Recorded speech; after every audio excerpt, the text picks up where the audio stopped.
सहज योग में आज पलटू साहब का एक पद लेने जा रहे हैं। पलटू साहब का जन्म 1710 ईस्वी में हुआ और 1780 ईस्वी तक उत्तर प्रदेश की धरती पर पलटू साहब अपना गीत गाते रहे। कहते हैं पलटू साहब, पीवता नाम सो जुगन जुग जीवता। नाम क्या है? ओंकार। ओंकार जो हमारे भीतर हमारी आत्मा की गूंज है, ओंकार जो हमारे निराकार में सतत गूंज रहा है, ओंकार जो पूरे अस्तित्व का संगीत है, उसी को संतों ने नाम कहा है। पीवता नाम, नाम पीना क्या है?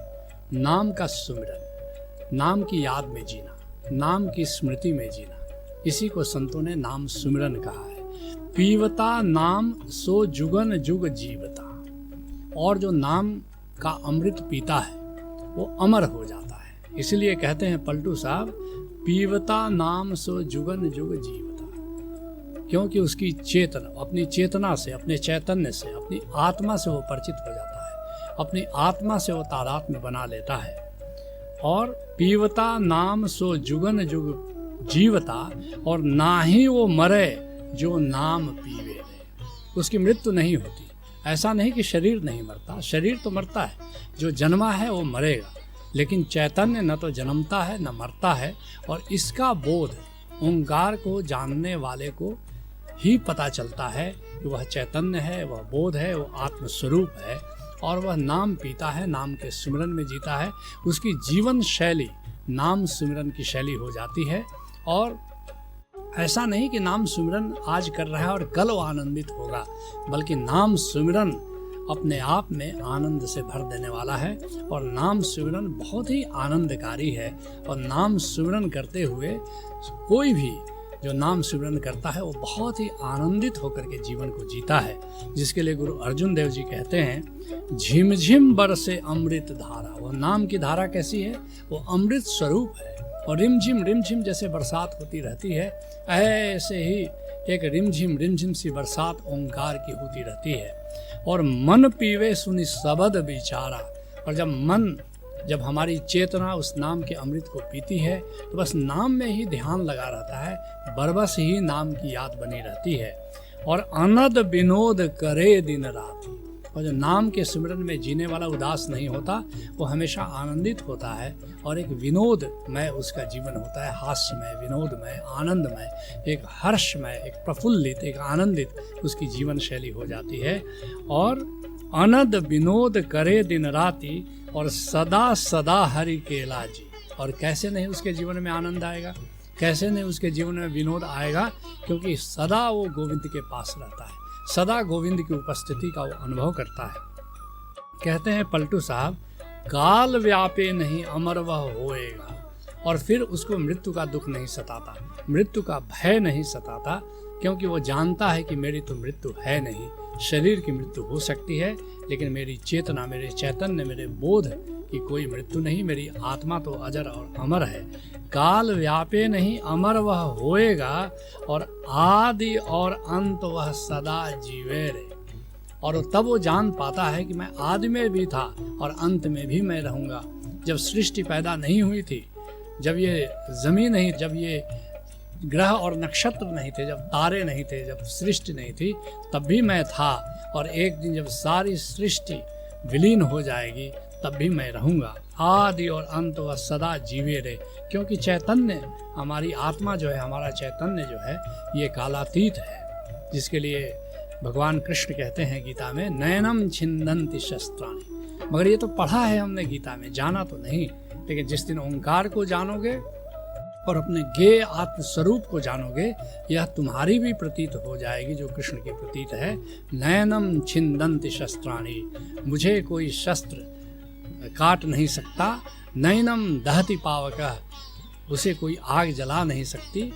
नैनम छिन्दन्ति शस्त्राणि नैनम दहति पावकः, न चैनम क्लेदयन्त्यापो न शोषयति मारुतः। जल हमें सड़ा नहीं सकता और हवा हमें सुखा नहीं सकती। जिसके लिए यारी साहब कहते हैं, उड़ उड़ रे विहंगम चढ़ आकाश। कैसे उस नाम के अमृत को पीना है, इस पर इशारा कर रहे हैं कि ऐ जीवात्मा पंछी उड़ो। और कहाँ उड़ने की बात कर रहे हैं? बाहर का पंछी तो बाहर के आकाश में उड़ता है, लेकिन भीतर की जीवात्मा, भीतर का पंछी भीतर के आकाश में उसको उड़ना होता है। उड़ उड़ रे विहंगम चढ़ आकाश, जहाँ नहीं चांद सूरज निस्बासर। कहाँ पर उड़ना है? भीतर के गगन में, भीतर के आकाश में, जहाँ चांद नहीं है, जहाँ सूरज नहीं है, जहाँ रात नहीं है, जहाँ दिन नहीं है, वहाँ पर उस भीतर के अंतर गगन में उड़ान भरना है। और सदा अमरपुर अगम बास, और वहाँ जाते हो तो वही हमारा अमरपुर है। वह यद्यपि अगम्य है, इंद्रियों के द्वारा अगम्य है, आकार के द्वारा अगम्य है, लेकिन हमारी चेतना वहाँ जा सकती है। और उस अमरपुर में वो हमेशा शाश्वत है, अमृतमय है, आनंदमय, ऐसा निवास है जहाँ हमें जाना है। कहते हैं पलटू साहब, संत जन अमर है उसी हरि नाम से। जितने भी संत हैं, कबीर साहब हों कि नानक देव जी हों कि गुलाल साहब हों कि पलटू साहब हों, ये सब अमर है। सारे संत अमर हो जाते हैं। क्यों अमर हो जाते हैं? क्योंकि नाम का अमृत पीकर अपने चैतन्य स्वरूप को जान लेते हैं, अपने अमर स्वरूप को जान लेते हैं। संत जन अमर हैं उसी हरि नाम से। जिसने भी हरि के नामामृत को पिया, उसने अपने अमरत्व को जान लिया। जिसके लिए कबीर साहब कहते हैं, रस गगन गुफा में अजर झरे। वह जो अमृत रस है, वह जो ओंकार का रस है, वो भीतर की गगन गुफा में हमेशा अजस्र धारा निरंतर झर रहा है, निरंतर बह रहा है उसका झरना। और काल कराल निकट नहीं आवे। विकट काल, विकट मृत्यु उसके निकट, उस चैतन्य के निकट नहीं जा सकता। और काल कराल निकट नहीं आवे, बल्कि समय भी उस निराकार में नहीं जा सकता। हमारी सांसें भी उस निराकार में नहीं जा सकती। उस निराकार में कोई भी आकार नहीं जा सकता। काल कराल निकट नहीं आवे, काम क्रोध मद लोभ जरे। और उस निराकार की आग में ये काम क्रोध मद लोभ ये सब जल जाता है। वह ओंकार की आग ऐसी है उस निराकार में, जहाँ पर कि ये जितनी भी कामनाएं हैं, वासनाएं हैं, तृष्णाएं हैं, लोभ है, मोह है, वहाँ बच नहीं सकता, वो जल जाता है। कहे कबीर सुनो भाई साधो, अमर होए कब हूँ न मरे। कहते हैं कि सुनो साधकों, वहाँ उस निरंकार में उस ओंकार का अमृत पीना शुरू करो, उस ओंकार की आग को पैदा करो अपने भीतर, और फिर तुम अमर हो जाते हो और कभी तुम्हारी मृत्यु नहीं होती। तुम जान पाते हो अपने अमर स्वरूप को, अमर आत्म स्वरूप को। कहते हैं पलटू साहब, उसी हरि नाम पर चित्त देवे रे। संत जन अमर है उसी हरि नाम से, और उसी हरि नाम पर चित्त देवे रे। अगर सारे संत उस नामामृत को पी करके अमर हो गए हैं, तो हमारे लिए भी क्या वरेण्य है, हमारे लिए भी क्या श्रेय है कि हम भी उसी हरि नाम के स्मरण में जीते रहें, उसी हरि नाम पर ध्यान दें। जिसके लिए गुरु अर्जुन देव जी कहते हैं, पूजा जाप ताप स्नान असिमरत नाम भय नहीं काम। शुरू में जब शुरू करते हो प्रभु की यात्रा, प्रभु की पगडंडियों पर चलना शुरू करते हो, तो ठीक है, पूजा करो, जाप करो, मंत्र जाप करो, पूज जप करो, स्नान करो, गंगा स्नान करो, तीर्थों में जाके स्नान करो। सिमरत नाम भय नहीं काम। लेकिन नाम को जान लेने के बाद, नाम सुमिरन जब तुम्हारे जीवन की शैली हो जाए, नाम सुमिरन को जान लेने के बाद, फिर ये सब व्यर्थ हो जाते हैं। बाहर का जितना भी अनुष्ठान है, पूजा है, जप है, तप है, स्नान है, ये सब व्यर्थ हो जाते हैं। राज माल साधन दरबार और सिमरत नाम पूरन आचार। और फिर तो बाहर की जो भी संपदा है, राज्य है, धन है, वैभव है, और जो भी साधन है, वो सब, या कि जाकर किसी राज्य दरबार की शोभा बढ़ाना है, ये सब तुम्हारे लिए फिर व्यर्थ हो जाते हैं। इसकी कोई ज़रूरत नहीं। एक नाम की पूंजी मिल जाए, नाम का धन मिल जाए, तो समझो कि सब कुछ मिल गया। और सिमरत नाम पूरन आचार, नाम के सुमिरन करने के बाद ये सब अपने आप तुम्हारे पास आ जाते हैं। तुम्हें इनके पीछे जाने की ज़रूरत नहीं है।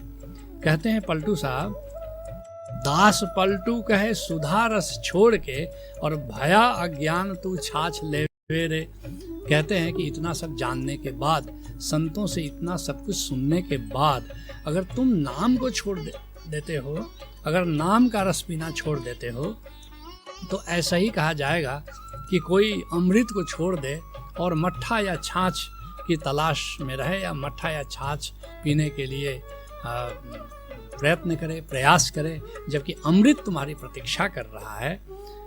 एक बड़ी सुंदर कथा है। नारद जी इंद्र के पास जाते हैं और इंद्र उनका सम्मान नहीं करता तो श्राप दे देते हैं कि जाओ तुम शुकर योनि में चले जाओ। और इंद्र शुकर हो जाता है और फिर लेकिन बड़ा गिड़गिड़ाता है, कहता है कि हमारा अपराध क्षमा करें, मैं थोड़ा नृत्य देख रहा था, इसी में भूल गया था। नारद कहते हैं कि चलो एक दिन हम आएंगे और तुमको जगाएंगे, तुमको फिर से इंद्रलोक में लाएंगे। नारद जी पहुंचते हैं और नारायण नारायण कहते हैं और वह शुकर राज कीचड़ में लेटा हुआ है अपनी शुकरियों के साथ, क्योंकि श्राप दे देते हैं कि सारी अप्सराएं भी जो नृत्य कर रही हैं सब शुकरियाँ हो जाएं। और वहाँ पर नारद कहते हैं कि शुकर राज चलो अब फिर से इंद्रलोक जाने का वक्त आ गया। शुकर राज कहता है कि महाराज इतना सुंदर कीचड़ है उस इंद्रलोक में। नारद जी कहते हैं मूर्ख, इंद्रलोक में कीचड़ कहाँ है? बोले इतनी सुंदर सुंदर प्यारी शुकरियाँ हैं वहाँ पर। हालांकि मूर्ख, वहाँ शुकरियों का क्या प्रयोजन है? कहता है कि महाराज तब हमें इंद्रलोक में नहीं जाना है। बस ऐसा ही कुछ है कि हम भी शुकर राज की तरह, उसके लघु संस्करण हैं, विषय वासनाओं का रस लेते रहते हैं और भूल जाते हैं कि वास्तव में अमृत हमारी प्रतीक्षा कर रहा है। जिसके लिए संत दादू कहते हैं, राम बिसारियो रे जगन्नाथ, तुमने राम को बिसार दिया जो जगन्नाथ है। हीरा हार्यो देखत हीरे कौड़ी की नहीं हाथ, हीरा को छोड़ करके कौड़ी के पीछे दौड़ रहे हो। सांचे सौ पल परचा नाही करी कांचे की आस, बस जो सच्चा है, जो सत्य है, बस उससे परिचय नहीं बढ़ाते, और जो मिटने वाला है बस उसके पीछे दौड़ते हो।